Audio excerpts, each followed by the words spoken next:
कसा आहे प्रतिसाद आता प्रचाराला? आम्ही फिरतोय, लोकांमध्ये जातोय, केलेल्या कामाचा आढावा घेतोय, जे राहिले त्याचा चर्चा करतो, भविष्यकाळाचं नियोजन सांगतो. लोकांमधनं प्रतिसाद चांगला असं आम्हाला तरी वाटणार. आता मतदान 2 तारखेला आहे, पण लोकांमध्ये आपण बघताय झालेली कामं, जी करायची ती कामं, ह्या विषयावर आम्ही लोकांमध्ये जातोय. काय काय राहिलेली कामं काय काय किती टक्के पुढं काम? तुम्ही पत्रकारांनी माझी विनंती आहे की मागच्या 2016च्या निवडणुकीमध्ये आम्ही दिलेला वचननामा एकदा वाचा. त्यातली कुठली कामं झाली आणि कुठली राहिली ह्याचा वापर तुम्ही केला पाहिजे. आम्ही वचननाम्यात सांगितलं होतं अंतर्गत रस्त्याच्या बाबीत. मी असं म्हणणार नाही 100% सगळं केलं आहे म्हणून, पण 300 किलोमीटरचे रस्ते या शहरात आहेत. त्या रस्त्याची कामं आम्ही नगरोत्थानमधनं DPDCतनं मार्गी लावली. आपण बघताय उभारलेला हा रस्ता काँक्रीटचा 25 वर्षात कधी या भागात करू शकत नव्हतो, कारण आर्थिक परिस्थिती नगरपालिकेची नाही आहे. पण शासन आणि नगरपालिका एका विचाराची असल्यामुळं ही कामं आज दिसत आहेत. ड्रेनेजची कामं पूर्ण झाली आहेत, पिण्याच्या पाण्याच्या योजना पूर्ण झाल्या आहेत. 18 टाक्या पाण्याच्या उभा करून त्याच्यातून जवळजवळ रोज 30 दशलक्ष लिटर पाणी या शहरातल्या 1.5 लाख नागरिकांना आणि येणाऱ्या 70-75 हजार भाविकांना पुरवलं जातं आहे. पूर्ण ड्रेनेज सिस्टीम या शहरातली पूर्ण करून घेतलेली आहे.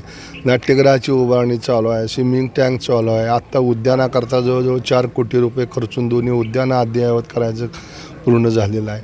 मी सगळी कामं झाली ती केंद्र आणि राज्याच्या पैशाच्या मत्तीवर झालेली आहे. नगरपालिकेची आर्थिक परिस्थिती कुठल्याच देशातल्या नगरपालिकेची त्याचं खर्चही भागू शकत नाही अशी आहे.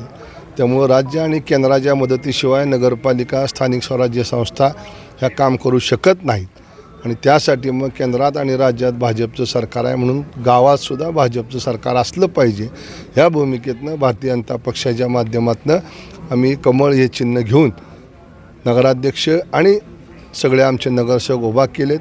निश्चितपणे मला खात्री आहे की देवाभाऊंच्या आणि नरेंद्र मोदी साहेबांच्या स्वप्नातलं पंढरपूर हे तीर्थक्षेत्र निर्माण करण्याकरता पुढच्या 5 वर्षासाठी लोक आमच्या पाठीमागं आशीर्वाद उभा करतील.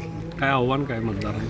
नाही, आव्हान काय, आव्हान दरवर्षीच आम्हाला आहेत. जातीची आव्हानं आहेत, पैशाची आव्हानं आहेत. मतदारांना काय आव्हान करताय? त्यामुळं आम्ही त्या सगळ्या प्रसंगाला गेली 25 वर्ष तोंड देतोय. पण ह्यातून मतदारांना एकच सांगतो की आम्ही ह्या गावात जन्माला आलो, इथंच मरणार आहे. आम्ही काय कुठनं परदेशातनं परगावरनं आलेलो नाही. आज जे तुमच्यापुढं मत मागताय त्यांचा ह्या गावाशी काय संबंध आहे, ह्या गावात त्यांनी काय केलं आहे. त्यांच्या हातामध्ये 10 वर्षाची सत्ता होती. त्या सत्तेच्या कालावधीमध्ये त्यांनी काय काम उभं केलं, एक काम सांगावं. मी माझ्या सगळ्या उमेदवारांचे अर्ज माघारी घेतो. एक काम. 11 वर्षाची आमदारकीची कारकीर्द म्हणजे थोडी नाही, पण ह्या काळामध्ये ना त्यांनी शहराकडं बघितलं ना कशाकडं बघितलं. आज मात्र मत मागायला ते पुढे येतात. मी काय कामं केली काय नाही हे सांगतो, राहिलेली कामं पूर्ण करायचं विजन सांगतो. त्यांनी काहीच केलं नाही, फक्त टीका करणं, वैयक्तिक आरोप प्रत्यारोप करणं, ह्याच्याशिवाय राजकारण केलेलं नाही. संस्था सगळ्या खाऊन टाकल्यात. आता नगरपालिका खायचा विचार दिसतोय. अशी मंडळी मत मागायसाठी येत आहेत. लोकांनी सावध राहावं.